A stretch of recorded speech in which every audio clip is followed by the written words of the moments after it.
Hi friends, எல்லோருக்கும் வணக்கம். இன்னைக்கு நாம ரொம்ப ரொம்ப சிம்பிளான ஈஸியாக செய்யக்கூடிய ஈவினிங் ஸ்நாக்ஸ் ரெசிபி தான் பார்க்க போகிறோம். வீட்டில் இந்த 2 பொருள் மட்டும் இருந்தாலே போதும், ஈவினிங் ஸ்நாக்ஸை சீக்கிரம் ரெடி பண்ணிடலாம். இந்த ரெசிபி எப்படி பண்ணுறதுன்னு பார்க்கலாம் வாங்க.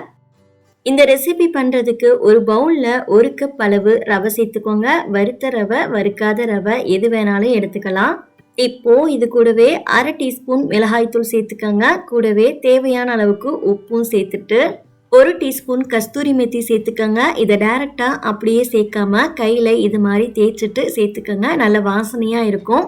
உங்ககிட்ட கஸ்தூரி மெத்தி இல்லை அப்படின்னா இதுல கொத்தமல்லி வந்துட்டு பொடியா நறுக்கிட்டு சேர்த்துக்கங்க. அப்படி இல்லைன்னா கொஞ்சமா எள்ளு சேர்த்துக்கோங்க. இப்போ இது எல்லாம் சேர்த்ததுக்கு அப்புறமா கொஞ்சம் கொஞ்சமா தண்ணி ஊற்றி நல்லா பிசைஞ்சு எடுத்துக்கலாம். சப்பாத்தி மாவு பதத்துக்கு இதை நல்லா பிசைஞ்சு எடுத்துக்கோங்க. ரொம்ப ஹார்டாகவும் இருக்கக்கூடாது, லூஸாகவும் இருக்கக்கூடாது, கொஞ்சம் சாஃப்டா இருக்கிற மாதிரி பிசைஞ்சு எடுத்துக்கோங்க.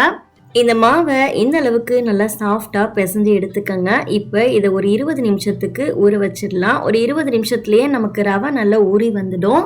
மாவுக்கு மேல காயாம இருக்கிறதுக்காக கொஞ்சமா ஆயில் தடவி விட்டுருங்க. அப்பதான் காயாம இருக்கும். ஒரு 20 நிமிஷத்துக்கு அப்புறம் நமக்கு ரவை நல்லா ஊறி வந்துடும். இப்போ இது மாதிரி ஒரு சின்ன பால் ஷேப்க்கு உருண்டையா உருட்டி எடுத்துக்கோங்க. அடுத்ததா இந்த மாவை லைட்டா இது மாதிரி கையிலேயே ப்ரெஸ் பண்ணி எடுத்துக்கோங்க. கையில மாவு ஒட்டுற மாதிரி இருந்துச்சுன்னா கொஞ்சமா எண்ணெய் இல்லைன்னா நெய் தடவிக்கோங்க. அப்போ ஒட்டாது. இப்போ இந்த மாவை இது மாதிரி ஒரு ஜல்லிக்கரண்டியில் இதில் காமிக்கிற மாதிரியே லைட்டாக அழுத்தம் கொடுங்க. அழுத்தம் கொடுத்ததுக்கு அப்புறமா இதை ரோல் பண்ணோம் அப்படின்னா நமக்கு அழகா டிசைன் வந்துடும்.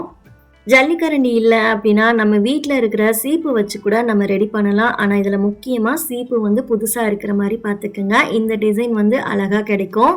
இதே மாதிரியே பேலன்ஸ் இருக்க மாவுலையும் ரெடி பண்ணிக்கலாம். இந்த டிசைன் தான் பண்ணணும்னு கிடையாது. நீங்க நார்மலா சப்பாத்தி தேய்க்கிற மாதிரி தேய்ச்சிட்டு சின்ன சின்ன பீஸா கட் பண்ணிட்டு கூட எண்ணெயில போட்டு பொரிச்சு எடுத்துக்கலாம்.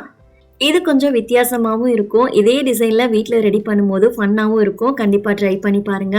இப்போ எல்லாம் ரெடி ஆனதுக்கு அப்புறமா எண்ணெயில போட்டு பொரிச்சு எடுத்துக்க போறோம். ஒன்று ஒன்றா எண்ணெய் நல்லா காஞ்சதுக்கு அப்புறமா சேர்த்துக்கங்க.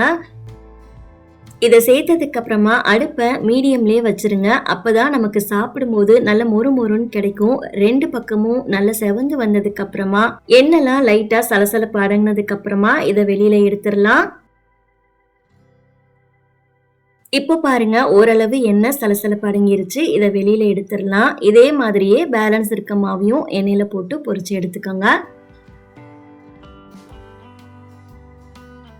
அவ்வளோதான், நம்மளோட ஈவினிங் ஸ்நாக்ஸ் ரெடி ஆயிடுச்சு. வெறும் ரவை மட்டும் இருந்தாலே போதும். இந்த ரெசிபியை ரொம்ப ரொம்ப ஈஸியாக செஞ்சிடலாம்.